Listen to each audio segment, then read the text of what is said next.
Assalamualaikum warahmatullahi wabarakatuh. Kembali berjumpa lagi dengan saya Dadang Hidayat, kelas non reguler semester 3 NPM 7420 120 148, mata kuliah hukum pidana lanjutan, dosen pengampu Ibu Prof. Dr. Hajah Heni Nuraini SHMH, asisten dosen Bapak Dr. M. Rendi Aridayani SHMH. Tugas review pertemuan ke-13 hukum pidana lanjutan. Pembahasan tentang alasan hapusnya kewenangan menuntut dan menjalankan pidana bagian ke-1. Alasan hapusnya kewenangan menuntut. 1. Tidak adanya pengaduan pada delik aduan atau Clark delik. 2. Nebis in idem pasal 76 KUHP. 3. Matinya terdakwa pasal 77 KUHP. 4. Daluarsa pasal 78 KUHP.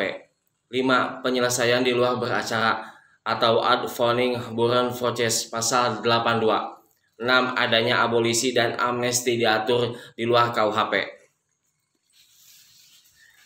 1.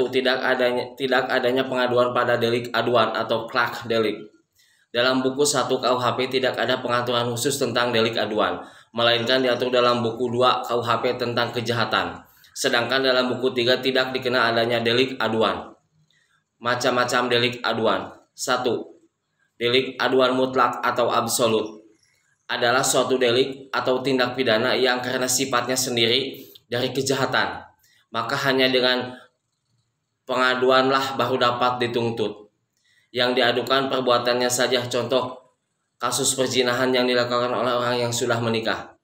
Kedua, delik aduan relatif adalah delik aduan yang tidak bergantung pada sifat kejahatan, melainkan pada hubungan antara si pelaku dengan kejahatan itu atau pembantunya dan orang yang dikenai kejahatan itu. Yang diadukan orangnya saja, contoh kasus mencuri terhadap harta orang tuanya. Keistimewaan atau kekhususan delik absolut. Dalam delik aduan absolut yang dilakukan adalah peristiwanya. 2. Dalam delik aduan absolut, pengaduannya tidak dapat dipisah-pisahkan atau unspecified. Artinya, dengan adanya pengaduan berarti berlaku untuk semua pelaku kejahatan, walaupun tidak disebutkan satu persatu. Oleh karena itu, dalam delik aduan yang absolut, pengaduan mutlak harus ada, sebab tanpa pengaduan pelaku dan peserta lainnya tidak dapat dituntut. Keistimewaan delik aduan relatif. 1. Dalam delik aduan relatif yang diadukan adalah orang yang disangkakan telah melakukan tindak pidana. Kedua, dalam delik aduan relatif, pengaduannya dapat dipisahkan atau split bar. Artinya pelaku atau peserta kejahatan tidak dapat dituntut apabila tidak disebutkan. Jadi yang disebutkan saja yang menjadi pelaku tindak pidana. Siapakah yang berhak mengadu? Berdasarkan pasal 72 dan pasal 73 KUHP dapat disimpulkan bahwa yang berhak mengadu adalah orang atau mereka yang terkena kejahatan tersebut. Misalnya pasal 319 KUHP, penghinaan yang diancam dengan pidana menurut bab ini tidak dituntut jika tidak ada pengaduan dari orang yang terkena kejahatan itu.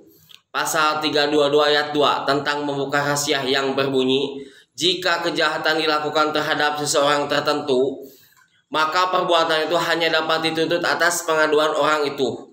Tenggang waktu pengaduan. Sejak saat orang yang berhak mengadu mengetahui adanya kejahatan. Hal ini berlaku baik untuk delik aduan absolut maupun relatif. Adapun daluarsa pengaduan adalah setelah 6 bulan apabila korban bertempat tinggal di Indonesia dan 9 bulan apabila bertempat tinggal di luar Indonesia. Pasal 74 KUHP. Menarik kembali pengaduan. Berdasarkan pasal 75 KUHP, penarikan dapat dicabut 3 bulan setelah pengaduan diajukan. Tetapi jika yang berhak mengadu meninggal, maka pengaduan tidak dapat dicabut kembali. Tetapi khusus untuk delik aduan absolut, penarikan pengaduan tidak terikat waktu 3 bulan, melainkan selama waktu pemeriksaan dalam sidang pengadilan. nebis in idem diatur dalam pasal 76 KUHP. Istilah nebis in idem atau nemo debat bis fecari yang berarti jangan dua kali yang sama. Dasar atau ratio dari asas ini adalah A. Untuk menjaga martabat wibawa pengadilan. B. Untuk kepastian hukum bagi terdakwa yang telah mendapatkan keputusan hakim. Tujuan dari dasar ini adalah 1. Jangan sampai pemerintah berulang-ulang membicarakan tentang peristiwa yang sama itu juga, sehingga dalam satu peristiwa ada beberapa putusan-putusan yang rupa-rupa yang akan mengurangkan kepercayaan rakyat terhadap pemerintah. Kedua, sekali orang sebagai terdakwa harus diberi ketenangan hati. Janganlah orang dibiarkan terus-menerus dengan perasaan terancam oleh bahaya penuntutan kembali dalam peristiwa yang sekali telah diputus.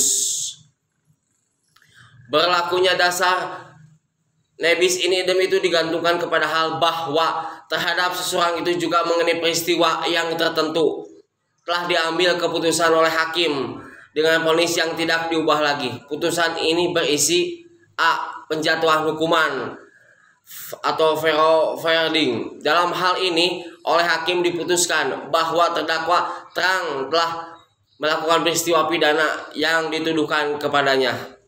Atau B.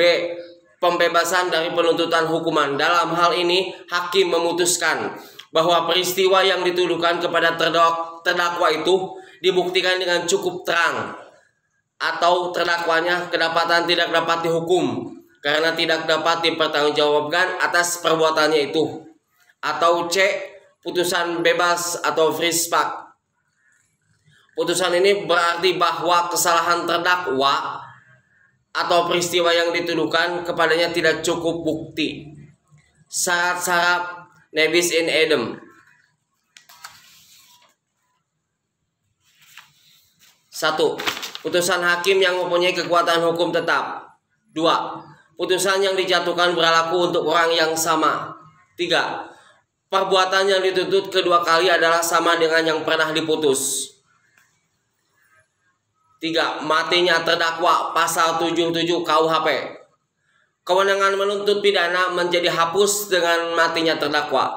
Hal ini didasarkan karena subjek hukum pidana hanyalah orang, sehingga yang dapat mempertanggungjawabkan suatu perbuatan yang berupa tindak pidana hanyalah pelaku tindak pidana tersebut.